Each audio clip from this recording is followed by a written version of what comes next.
Welcome crafters! I am so excited for this Halloween paper village. I could hardly contain myself as I was designing this spooky village. This spooky village becomes even more magical when you add some lights too. This village is perfect for your party table or your mantle. So let's craft it.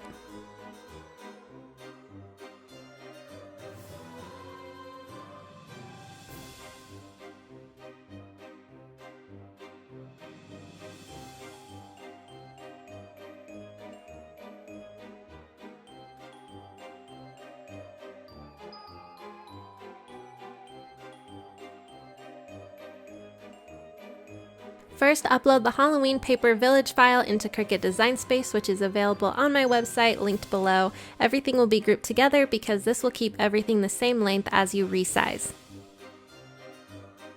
You can also duplicate this village multiple times to go across your whole table or mantle for decorating. Next, you can adjust this bottom piece. This is what will connect your village together, but if you have a narrow mantle or table space, you can make this piece shorter or longer. It will simply just make your village pieces closer or further apart.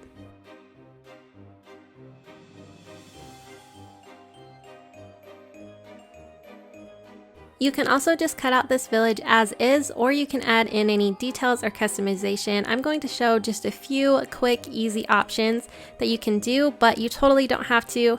You can make triangles and slice them to make different colored rooftops, or you can make tall ellipse shapes from the circle shape and weld them together to make pumpkins. You can also upload the ghost or bat files in from my website, and you can scatter them all around your village as well. You can even make little triangles with holes in them to make paper banners in your village. There are seriously so many fun options and fun things you can do with this paper village. Totally have fun customizing your village just how you'd like.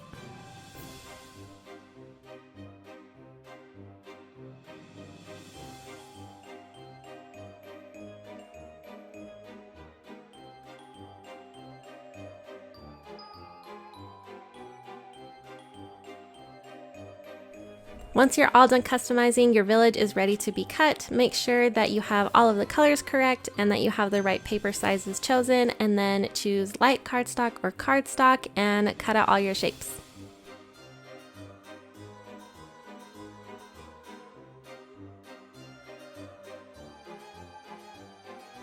After your Cricut has cut out all of the pieces, take a minute to admire how great the Cricut did on all of these tiny little details.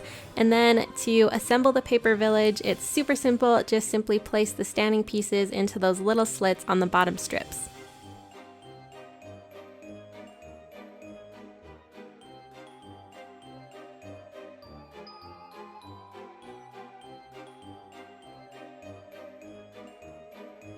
To help make your village and the lighting look more ominous and spooky, glue on some vellum paper behind all of the windows. This helps distribute the lighting more. Rather than a single dot of light, it'll make it seem like the lights are on in these fun villages.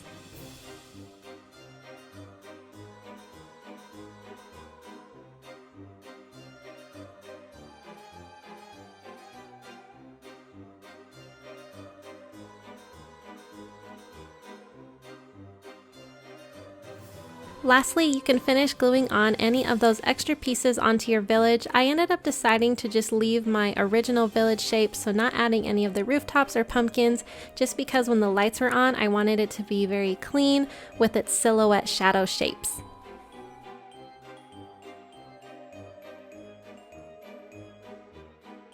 I hope that you were just as excited about this Halloween paper village as I was. It's such a perfect DIY Cricut Halloween decoration.